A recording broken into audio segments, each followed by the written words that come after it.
3 बार के एमएलए और पूर्व मंत्री रह चुके बाबा सिद्दीकी की हत्या को लेकर राजनीति भी गर्म हो गई है। इस वक्त हमारे साथ बात करने के लिए बीजेपी के वरिष्ठ नेता शाहनवाज हुसैन जी मौजूद हैं। सर, अब ऐसे में मुख्यमंत्री का इस्तीफा मांगा जा रहा है, उप मुख्यमंत्री का भी इस्तीफा मांगा जा रहा है। क्या कुछ आप कहेंगे? जो कांग्रेस की प्रेस कॉन्फ्रेंस हुई है उसमें रागिनी नायक जी और इमरान प्रतापगढ़ी जी बोल रहे हैं कि डबल इंजन की सरकार है तो डबल जिम्मेदारी क्यों नहीं? कोई भी घटना घटती है तो वो दुखद है। बाबा सिद्दीकी एनसीपी अजीत गुट के नेता थे, एनडीए के नेता थे, उनकी हत्या हुई, ये बहुत दुख की बात है।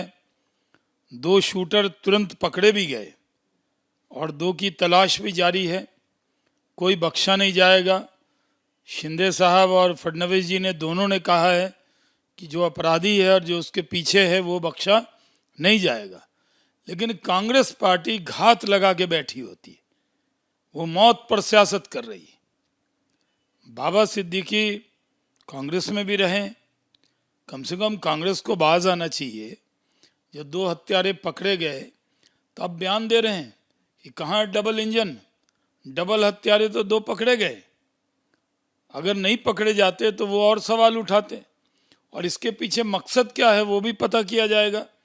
लेकिन कांग्रेस को मौत पर सियासत बंद करनी चाहिए। वाई लेवल सिक्योरिटी थी सर उनके पास, इसीलिए जो कानून व्यवस्था है उस पर सवाल कहीं ज़्यादा बन रहा है और शायद इसलिए कांग्रेस को मौका भी मिल गया। देखिए, जो राजनेता की जब भी हत्या हुई है तो वो सिक्योरिटी कवर्ड ही रहते हैं ज़्यादातर। ये भी सिक्योरिटी कवर्ड थे, लेकिन ये दुर्घटना ये अचानक हो गया, ये दुखद है और हम सबको इसकी चिंता है। लेकिन कांग्रेस पार्टी को लगता है जैसे मौका लग गया है, उस पर वो बयानबाजी कर रही है। अमित शाह जी का नाम ले रही है, वो कहाँ हैं, क्रोनोलॉजी क्या है, तरह तरह की बयानबाजी कर रही है कांग्रेस।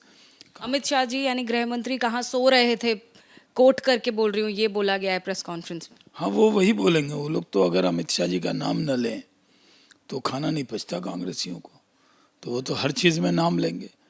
स्टेट सब्जेक्ट है law and order, Maharashtra police और महाराष्ट्र सरकार इसको देख रही है। इस पर बयानबाजी बंद करे कांग्रेस।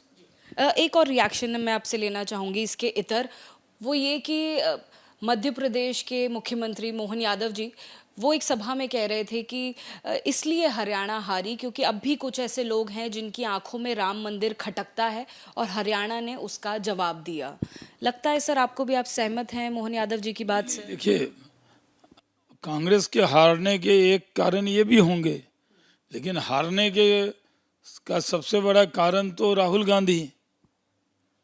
वो नेता तो बनते हैं लेकिन वो ना आपस में शैलजा जी और हुड्डा जी का हाथ मिला दिया लेकिन दिल नहीं मिला सके। कांग्रेसी एक दूसरे को हनाने में लगे थे और वहाँ की आवाम हम लोगों को जिताने में लगी थी। भारतीय जनता पार्टी ने हैट्रिक मारा है, 3री बार हम वहाँ सरकार हमने बनाया है, कोई छोटी बात नहीं है। हरियाणा में आज़ादी के बाद पहली बार कोई पार्टी है जिसने 3 बार सरकार बनाई है। तो हमारे जीतने के भी कारण अनेक हैं।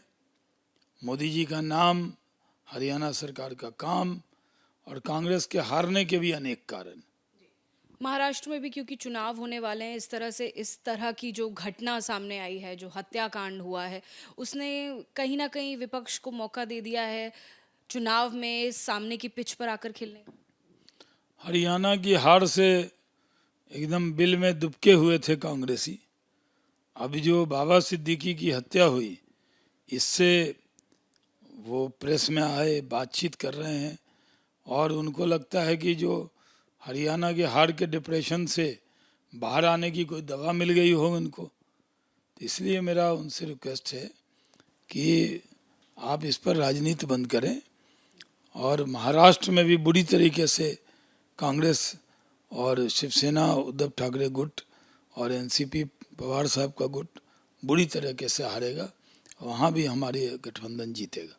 बहुत शुक्रिया एबीपी न्यूज़ से बात करने के लिए सर। शाहनवाज हुसैन जी बीजेपी के वरिष्ठ नेता, साफ तौर पे उनका कहना है कि बाबा सिद्दीकी की मौत को लेकर कांग्रेस पूरी तरह से उसे भुनाने की कोशिश कर रही है, फायदा लेने की कोशिश कर रही है, लेकिन वो पूरी तरह से आश्वस्त हैं कि जो आगामी महाराष्ट्र के चुनाव होंगे उसमें भी जीत भाजपा की रहेगी।